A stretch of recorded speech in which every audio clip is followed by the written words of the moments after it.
Chini, oh, when the sun don't chini, I want to be in the number. Oh, when the sun don't chini. Botswana, a peaceful nation in southern Africa, home to 2.5 million people, famed for its diamonds, political stability, and breathtaking safaris, has also experienced a powerful spiritual revival. Today, over 86% of its population identify as Christians. Join us as we uncover the remarkable story of how faith took root, grew, and transformed a nation. Well, Dimelang Bahaitsu, and hello to everybody out there. My name is Komozo Pearl Coupe. Good afternoon. My name is Dr. Jeff Ramsay. My name is Enoch Sitima. Kibidua John Phillip. Kibidua Muruti Johannes Mens Kwarapi. My name is Professor James Nathaniel Amanze. My name is Gladys Musa. Ekena Muruti Raphael Habibo. My name is Boaho Kumitile Matsuba. My name is Michael Likhodi. Dumelang Baratwa Molinelente la Kgosi Jesu. Lina lame Kibidua Hote Bishop Lesole. My name is Senelo Palai. Most people call me Bobo. My name's Pastor Lebungweti. My name is Power Kawina. I'm the museum curator here at Kgosi Sechele I Museum.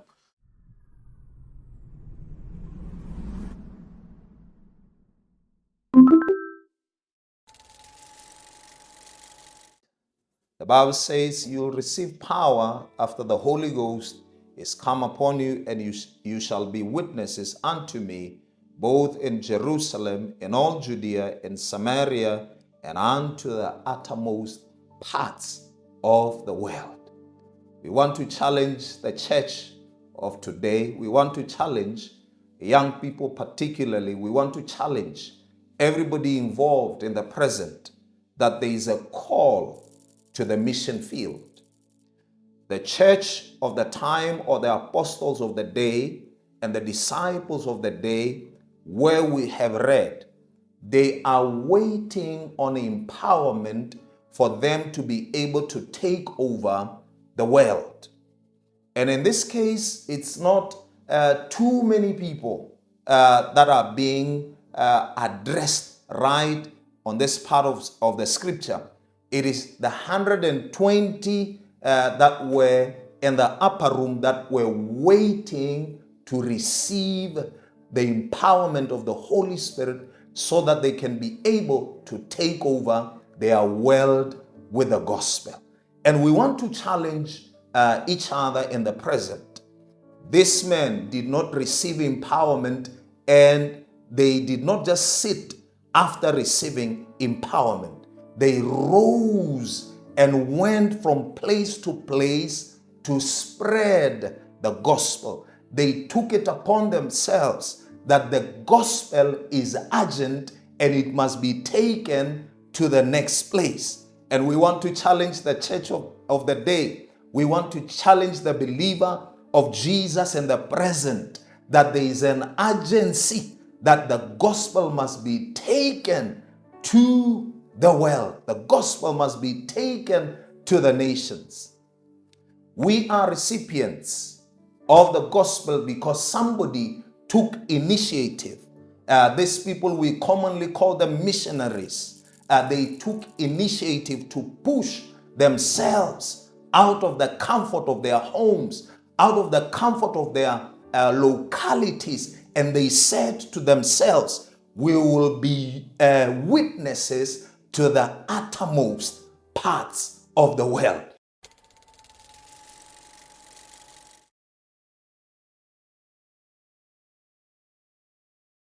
Kibidua John Phillip. Ketsarwa ko Maung. some 71 years ago. Ke simologile le bodumedi ba Sekreste ka malatsi a mabonana. From family background, mele re ne le ba kereke ya Sabata, SDA. And I would say influence ya bone is what drove me to become what I am.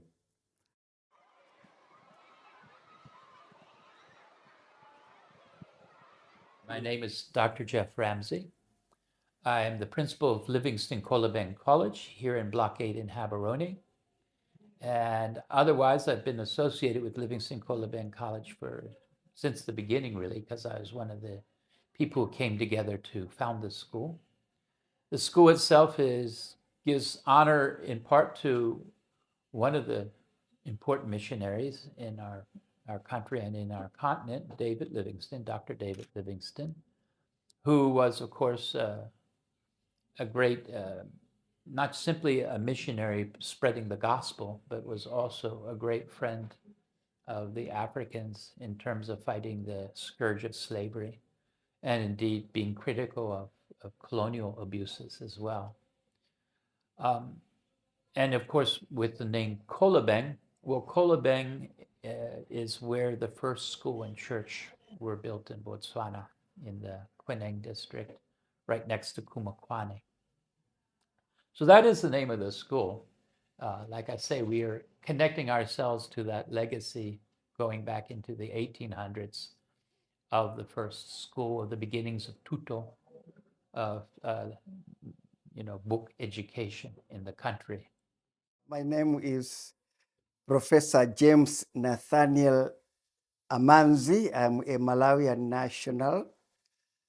I was called to ministry in 1968 in Malawi, and then eventually managed to go for theological training in Zambia in 1971.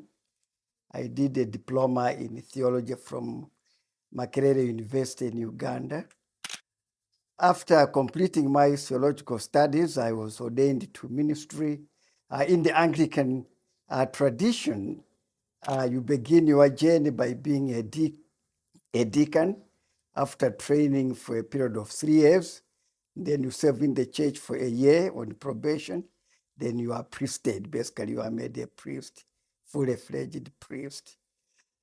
And then after my ordination to priesthood in 1974, I started serving in a parish in Malawi at a place called Zomba. And because of my mind wanting to further my theological training, I joined the University of Malawi at a college called Chancellor College in 1976, where I graduated in 1980 in the Bachelor of Social Sciences. And then I proceeded to Oxford University to do a master's in theology, 1980 to 1982. And then I went back home for 2 years and back to London University to do my PhD. So I completed my PhD in 1986. As I was completing my PhD in London, I received an invitation letter from the University of Botswana saying that if I were interested, I could come to work in the Department of Theology and Religious Studies at the University of Botswana. So I came to the University of Botswana in 1987 with the task of coordinating a diploma in theology for churches, because this was an ecumenical academic diploma to train pastors for different churches, Anglican, UCCSA, anyway, African independent churches, and so on. And so I was working at the University of Botswana from 1987, and I retired in April of 2021. So I am a retired professor, and my area of specialization is in the area of systematic theology, where we look at issues dealing with the ideas of God and human beings, the universe, and so on. So that's my area of specialization? My name is Power Kawina. I'm the museum curator here at Kgosi Sechele I Museum. Kgosi Sechele I Museum is it's a community museum officially opened or registered in 1987 and officially opened to the public in 1992. The museum's main aim is to promote the history and culture of Kwenin district. So that's the main purpose of this museum. And the museum is located in Molepolole, the administrative area for Kwening district. Molepolole is more like the capital city of Kwening. That's where we find this museum called Kgosi Sechele I Museum. The museum is housed in one of the historical buildings that was built around 1902. The building was for the then Colonial Police Commissioner. Beginning in the early 1800s, when the British took over the Cape Colony, there was an upsurge in missionary activity in South Africa as we know it today and the wider region. A number of mission societies came. There was the Paris Evangelical Mission was a big one. There was an American Baptist. A lot of Lutheran missions came to the region. But the one that was really spearheaded Christianity or the spread of the gospel in what today we know as Botswana, but more widely among Botswana people, was the London Missionary Society. So-called because it was based in London, but it actually drew people from across Britain and beyond. It was a congregational mission society. So it was outside what is we today know as the Anglican Church or the Church of England. It was, independent evangelical Christians organized around not the congregational structure that I think people know. So they came here, and of course that's why today the legacy they have, both in our country and our region, is the UCCSA, United Congregational Church of Southern Africa. So while there were several missionaries earlier on, the Reverend Campbell was very important in reaching out to the Baharutsi. He went to Kadichweni and recorded the life of the Baharutsi, which is very important in terms of reconstructing some of the history. But the missionary who really made a big impact in this region was indeed Robert Moffat.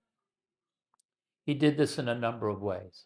One, simply by his tireless preaching of the gospel.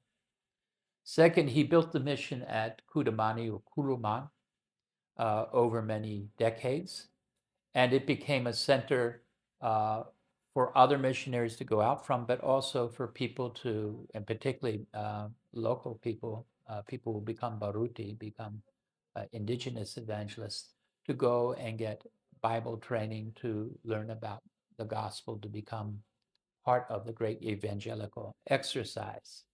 But Robert Moffat was the leader. Other missionaries worked on translations of hymns and the Bible, but it was he who put together by 1852 a full Bible, Kgosi Sechele. And that Bible, okay, there's been other translations since. There's been criticism here and there, but basically it has stood the test of time. It provided the foundation. Once we had a Bible in Setswana, we had the basis for spreading that, not just the gospel, but the deeper, parameters of Christian faith. And it was, of course, in Setswana, so it was something that people could read for themselves. They didn't need necessarily a missionary to interpret it for them. And again, this was important not only because we're spreading the gospel, but because this is spreading literacy. And one of the things that happened in the same year is the beginnings of Setswana Press. And again, the missionaries were the ones who promoted the first newspapers in the region, London Missionary Society, but also the Wesleyan Mission Society, who were particularly active among the Baralang in Thabo Inchum, the Baralang Busaleka, and the Paris Evangelical Mission. So by the mid-1800s, we have a buildup of mission activity, both by missionaries and indigenous. We have the Bible translated, many hymns translated or created in Setswana and indeed Sesotho and related Sepedi or Northern Sotho languages. And whereas Christianity had maybe baby steps in the early part of the 1800s, by mid to late 19th century, there was what we might call mass conversion of so many people to Christianity. A lot of people talk about how different Kgosi became Christian and attribute, for example, Sechele became a Christian. Initially, there was some resistance in his Marathi. The majority didn't become Christians right away, but quite a few did. They moved with Sechele. And certainly by the 1870s, we have a situation in Mulipololi where the church has very much taken hold. Sunday has become a special day, a day of rest, and it has been incorporated into the local culture. For example, you couldn't take your wagons through the village on Sunday. People dressed specially for Sunday and the like. So there was outward trappings within the, manifesting the culture and the way people behaved, as well as simply the fact that on Sundays people were praying. Sechele was a major figure in spreading Christianity, but he himself was converted by David Livingstone. He met Livingstone when Livingstone was part of the mission at Mobotsa, next to Manwani, near where today, we've got the big village of Dinokana, Hakbaharusi village. At the time, the Manwani was occupied by Bakatla Bahamanana. Their Kgosi was Musialele. But Sechele's people, his Bakwena, lived in the vicinity, and Sechele often visited Musialele and came to know the mission. Now, the people at that mission, there was really three. We had the Reverend Edwards, who's not always remembered, but was, an important person at the time in terms of spreading the gospel. He was a senior, he was the leader of the mission. And David Livingstone initially came in as really the junior person. But there was also a guy named Mebowe, who was Botswana. So those three were carrying the mission.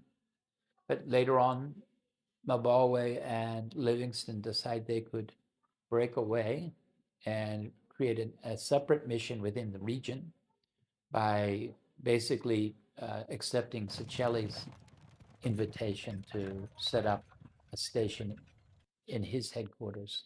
Sechele the First is one of the important leaders that the Bakwena had. We are informed that he was born around 1810, early 1800, and died around late 1800. He died around 1892. During over 8 years that he lived, we are told he ruled the Bakwena for close to 60 years, ruling the Bakwena. And during that time, a lot of things happened. That was the time when there was those Mfecane wars. And we know that they spread to this country, to Botswana, and misplaced a lot of Botswana. And Bakwena were also affected. So by that time, Sechele was still young. And at some point, we are told he went to Kamangwato, stayed there with Kama and the Bangwato, where he was, given a regiment. And later on, he came back. He came back. By then, the Bakwena, we are told, were divided into 3 groups. He came back, he regrouped his father's nation, and ultimately settled around Brett's area, just across the border, Tsonyani, some people call it Tsonyani. He stayed there where he met David Livingstone. David Livingstone was a missionary. He was a missionary going around spreading the word of God. And we are told that Sechele accepted David Livingstone, where they ultimately relocated to a place called Kolobeng, and he stayed there. And around 1840s, late 1840s, some people say 1848, 1847, David Livingstone converted Sechele to Christianity. An important turnaround in the history of the Bakwena, in the history of Christianity in Molepolole, the history of Christianity in Botswana in general. So he converted Sechele to Christianity, and Sechele, though half-heartedly, accepted the new religion of Christianity. And it was not an easy thing to do, because the Bakwena, they had their own religion, and accepting a new religion was a serious challenge. But we are told that Sechele accepted him, and in 1848, David Livingstone baptized Sechele. And some historians will tell you that David Livingstone or Sechele was the only convert, was the only person to be baptized by David Livingstone. So that is why I'm saying it was a turnaround in the history of Christianity in Botswana. So after being baptized, we are told that Sechele made sure that his people accept the new religion of Christianity. And it was not easy. So during that time, we are told something, big happened in the territory of the Bakwena. There was famine. And people believed that it's because of the new religion of Christianity. To a point where the Bakwena, we are told, they even went to Musheshe to tell Musheshe that Sechele has accepted a foreign religion. He no longer do rainmaking. He no longer perform other traditional rituals. And though that happened, it caused a lot of friction amongst the Bakwena, because they felt because of this new religion now is causing a lot of havoc in the community. But Sechele remained steadfast to his new kind of religion of Christianity, and he accepted it. He encouraged his people to also accept it. And the famine came and passed. And Sechele remained with the new religion of Christianity. And we are told that he was a fast learner. He grasped, the foreign language and the foreign teachings so fast. So he started to know how to read and write. He encouraged his wife and the children to also accept this new religion. He introduced modern teachings like schools. He established missions at Kolobeng. This maybe the first mission to be established in Botswana. He established it there. The first school to be built in Botswana. Modern school, he built it there. And his wife then started to, they were taught how to knit. And those are some of the new things that started during Sechele's era. Livingstone became the first missionary, Sechele, and the first missionary to be permanently in today's Botswana. He had arrived in the region in 1841, and like Moffat, he spent his first year or two mastering Setswana. Moffat had gone through this same process. So even Livingstone, when he first arrived, he had been encouraged to come, by the way, by Moffat. Livingstone had decided he would do mission work when he was studying medicine in London. He has a whole backstory, which is rather interesting. For example, he worked in a factory from the time he was 8 to 18 or so. He never had formal schooling, just some night schooling. But then he went from his self-taught studies to medical school in London. And from there, he had been wrestling throughout his life between his deep faith, if you would like it. He came from a very religious family and himself felt a very close pull by the church. But he was also a scientist. And at times, particularly in his youth, he wrestled with how do we reconcile science and faith?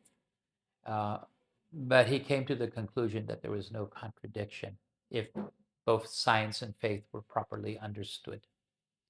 And that's, again, I think important because even as he was a missionary in this region, he was also, collecting scientific material sometimes to send to people like Richard Owen, the person who coined the word dinosaur, who had been one of his teachers.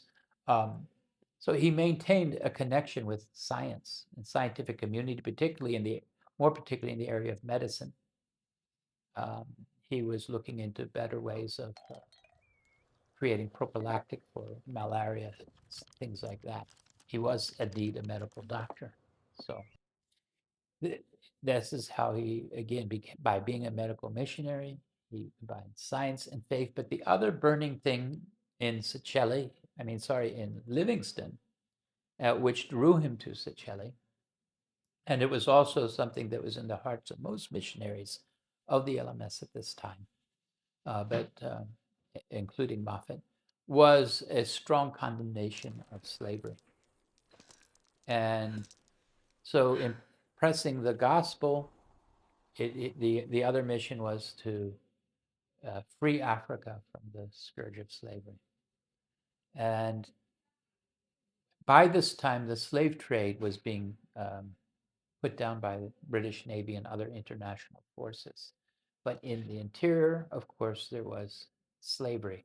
And the slavery that Livingstone first saw was the slavery being practiced de facto by the Boers against indigenous Africans. So this is what brought him into conflict with the Boers. Though he was equally, he condemned British abuses in the Eastern Cape against the Xhosa as well.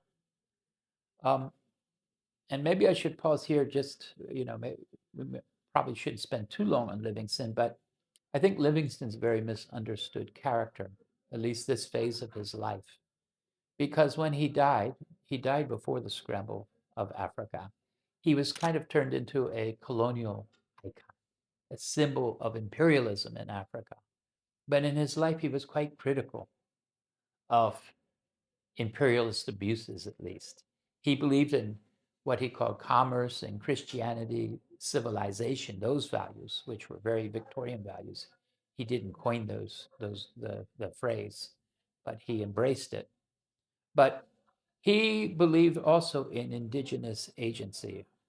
He would have said native agency, and both the political realm and the spiritual realm. So in the eyes of Livingstone, he was a bit different in this respect than Moffat.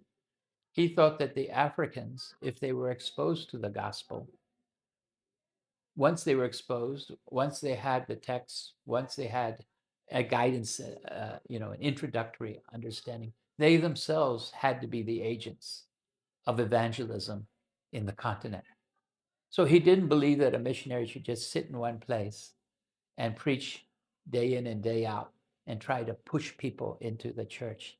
He believed that the Holy Spirit, would work through by simply bringing the gospel to the people. So now that the Bible was there, his mission became to spread the gospel as widely as he could and fight the scourge of slavery, which he saw as the biggest barrier to commerce, Christianity, civilization. So that's a bit about Livingstone. And I think his vision proved to be very apt, because when we look at Botswana, a lot of people are tempted or drawn to the fact that, yes, there were European missionaries. And even when we come up to independence, we still have people like Dr. Merriweather and Reverend Jones and the likes. But really, if we look at who were the main people preaching on Sundays, spreading the gospel in Botswana and indeed in adjacent areas, it was Africans. It was people like Sibalao Shomolakai, Kuki Mohodi, Mabawe, Mutuahai, Mapakela Lekalake, Andrew Kasa. Some of these names, of course, are prominent surnames in our society today, the Mohwe. It was these people who really pushed both Christianity and tutu of book learning, because education and Christianity and literacy all were closely tied from the late 1800s onward. So in a way, yes, the missionaries are important, the Kgosi are important. Kama III, who became a very famous Christian and helped us ensure that the Bangwato, or the Central District region, became Christianized. He did convert to Christianity when he was living in exile with Sechele, and then was later baptized initially by a Lutheran missionary, because for a while the Lutherans were working alongside the LMS in Botswana. So yes, Kgosi played a role, Sechele in particular. It's also true that the European missionaries played a role, but I think the big thing that we should be looking at is, by far the most important people in terms of spreading the gospel were indigenous Baruti. And many areas, there was decades before they ever had a European missionary, but they had already been, to a great extent, converted through the preachings, like in places like Ngamiland, or our Northwest District around the Okavango, Mangabatawana, Uaye, and the likes. It was local missionaries who were there. The other thing that spread the faith, but initially with Livingstone, but it fell off a bit, but then it came back very much in the 20th century, is the healing role of the church. So medical missionaries were a very important thing, both in the 1800s, but then in the 1900s.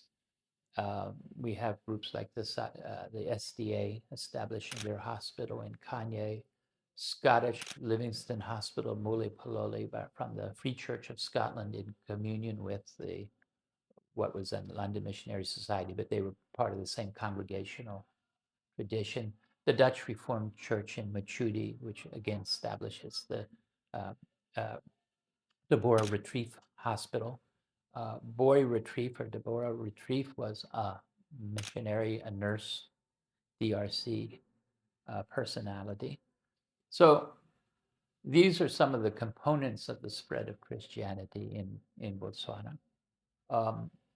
Otherwise, Sechele sort of stands out because he also spread the gospel not only among the Bakwena, but in other directions.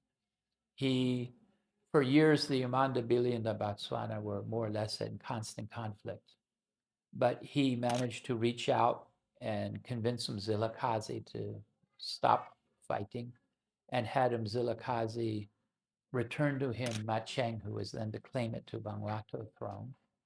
And after that, and initially it was Moffat, who was also moving between Sechele and Mzilikazi.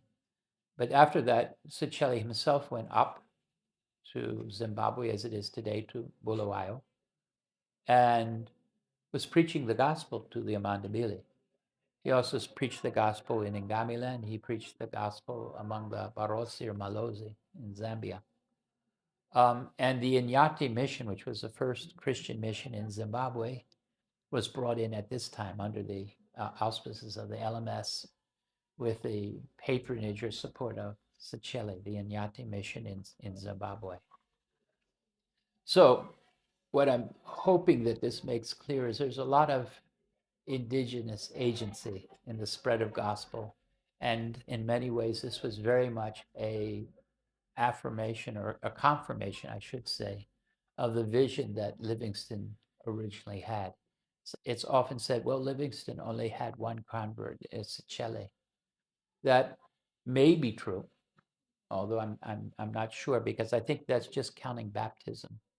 But I believe that much of the flock in Molopololi was already attracted to Christianity during the time of Livingstone and Mabulwe. But be that as it may, Sechele himself was such a powerful agent. If you just converted Sechele, it was very, it was a worthy convert indeed. Among these, when we talk about Christianity fighting slavery, this also led some of the indigenous Baruti, particularly in Ngamiland, to even look out and oppose what they perceived as slavery or slave-like conditions in the indigenous environment. So, for example, in Ngamiland, there was an institution which can be labeled bolata, a servitude. And you had missionaries like Kasa and Shomolokai up there, not only spreading the gospel, but even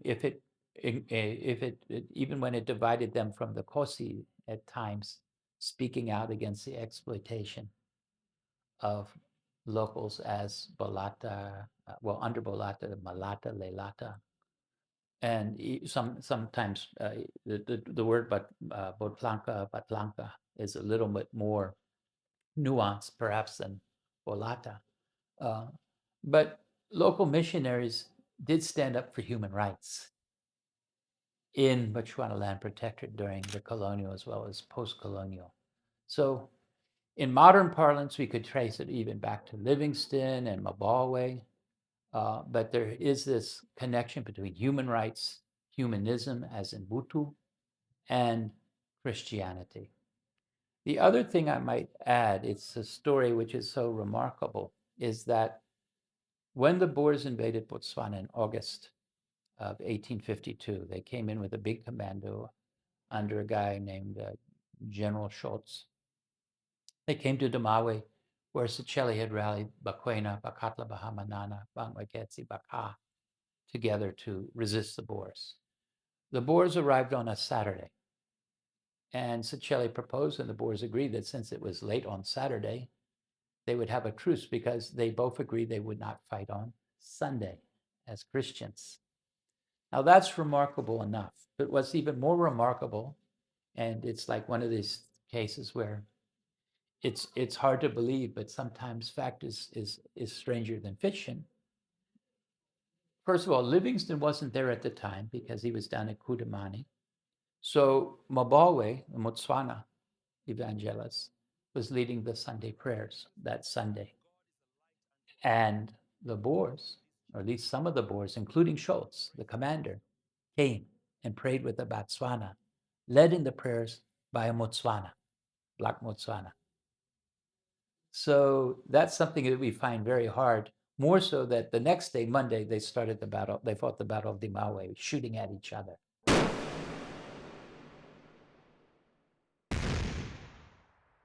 It also helped Sechele, the arrival of missionaries, for Sechele to, in his diplomacy issues, because that was the time when Sechele also started to acquire modern equipment like guns.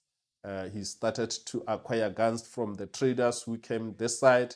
He started to acquire clothes, trade using animal ivory, ostrich feathers. He started to trade using those to acquire the so-called modern items. And that made Sechele even more powerful, because that was the time also when the Boers in South Africa wanted to come to Botswana, or they were taking Botswana and making them their own free slaves. So people like Musielele, they ran to Sechele to seek for refuge. And that angered the Boers, because by then they no longer had what we can term free slaves. And they came to Sechele to seek for these people. And Sechele refused. And we are told that he even told them that if they want Musielele, they should rip his belly apart and remove him from his belly, because he has swallowed him. And that was the beginning of the war. And that's why we ended up having what you called Tswana Boer War of 1852, or Battle of Timawe, that happened in August, late August. So we are told Sechele defeated the Boers. And it was more like one of the first defeats that the Boers experienced. And that shows how powerful Sechele was. And it started with his diplomacy of acquiring modern equipment from the traders that came this side. And one of his weapons is still there. It's still there at Mafikeng Museum. And as the Kgosi Sechele I Museum, honoring this great man, we are in the process of relocating some of his weapons from other countries to Botswana, because now we have constructed or built a new museum. And one thing that we should note about this great leader is that he also played a crucial role in making sure that Botswana of today becomes what it is. Because had he not defeated the Boers in 1852, this country called Botswana could have been incorporated into the Republic of South Africa, because they wanted to take Botswana. The Cecil John Rhodes also could have, played a huge role in making sure that Botswana becomes part of South Africa. And though during that time he was an old man, his son, Sebele II, Batwing and Khama III, they learned from him. He taught them, and they defended Botswana when the British South African company wanted to do the railway, and because of Sechele, he influenced the young generation to stand for this country. That is why we ended up having the three chiefs going to England to ask for, protection when they wanted to take Botswana and make it part of South Africa. So Botswana, unlike other countries, it was never colonized, but it was protected by by Mama Sadinyana, and that was partly because of Sechele I. So he played a crucial role, not only in protecting the Bakwena's territory, but also defending the whole country, Botswana. In Africa in general, there's often a cliche of linking Christianity with colonialism. And in some areas, no doubt that was true. Missionaries were perhaps the spearheads of colonialism in many territories. I think Botswana was different. For one thing, the missionaries were here before the advent of colonialism. And when colonialism came, they were often advocates for the rights of the people during the time of colonialism. Certainly, they supported their congregation's rejection of white minority rule. Once Botswana became a protectorate of the British, there was always the threat that Botswana would be transferred to a white minority ruled area, such as South Africa or Rhodesia, Zimbabwe, but then southern Rhodesia, where white minority settlers held political sway. Right from the beginning, right even before the coming of colonialism, former colonial control, the Kgosi were quite determined to stay out of, for example, the Cape Colony, later on the Union of South Africa. And by and large, the missionaries from the congregational churches, at least, not just the LMS, but Paris Evangelical Mission and the Wesleyan Mission, all three of these societies worked very closely together. The missionaries amongst them were both supportive and often very outspoken in standing up for the political rights, social rights of Africans, of Botswana in particular. And when they created educational institutions, for example, Lovedale, which became the premier educational institution for quite some time. Lovedale was primarily African. It brought students from all over South Africa, including up here from Botswana, but it was non-racial. So the missionaries in general gained credibility by fighting against racism, slavery, colonial abuse. And that's a profile that fits most of them. And so, for example, when the Kgosi went to Britain in 1895, and let me say that was 10 years after the protectorate, so they didn't go there to ask for protection, but when Batwang, Sibili, and Kama III did go, their excuse for going was that they were invited to the LMS centenary celebrations. But their real motive for going, although they took part in those celebrations, was to prevent Cecil Rhodes from grabbing what we today know as Botswana, because the British were about to transfer the Botswana Land Protectorate to the control of the British South Africa Company. So the Kgosi went to fight that. Initially, Baseli of the Baralong was also with them, and they took their, as for translator, they had their secretaries, Ohimang, Simon Siisa, David Sebanejo, Stephen Lafenya. These ones had all been educated in mission schools, as had to very differing degrees Sibili and Batwang. And they went to Britain with Willoughby as the missionary Willoughby from Kama's country being very much the person who helped also to organize the trip. And when they got there, they had so much support, not just from the LMS, but from various congregational unions in Britain. And so this, we say, well, we wouldn't say that the missionaries were spearheading nationalism or nationalist politics later on, but by giving their support to the Kgosi and the people in these struggles to maintain their freedom and their land, certainly they were making a contribution to what will ultimately be the independent Botswana that we have today. Later on, when we have at independence people like Derek Jones and Alfred Merriweather, they were not really politicians, but they were pushed into some political roles. Derek Jones was the mayor at one point of Gaborone. Merriweather agreed to be the speaker, first speaker of the National Assembly, and had taken part in the Legislative Council before the Parliament.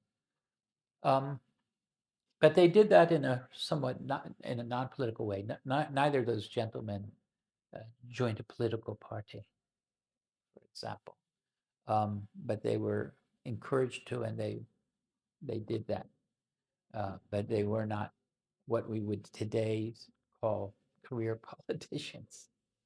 So that again shows that, yeah, that spirit of the missionaries being supportive, being part of the society and its progress had lasted from the 1800s all the way into the time of independence. By independence, the number of missionaries here wasn't very many, but some of those who were here were quite prominent, particularly and mostly like Reverend Seligman as well. The most prominent ones were in the field of medicine, medical missionaries, where there was a demand for missionaries. Otherwise, there was plenty of Baruti here already, and whether they were just Baruti in the church or also combining that with teaching in the classroom.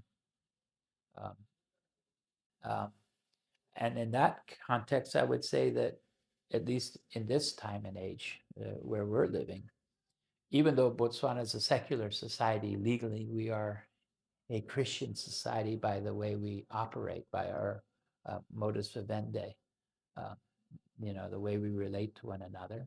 Others might say, no, it's just Butu. But where's the difference? And that's what makes Botswana special. You can go to many countries and you won't find people interacting as nicely as you do in our country. Whether you go to Europe, other parts of Africa, Asia, this is a special place. So God has blessed us. The other thing is perhaps, this is now me going off on a tangent, we might even be the place where the Garden of Eden was, because there is this belief that the Kalahari used to be, well, it's not a belief, it's a fact that the Kalahari used to be lush, full of water and greenery. What we now know as the Zambezi used to flow down to the Limpopo.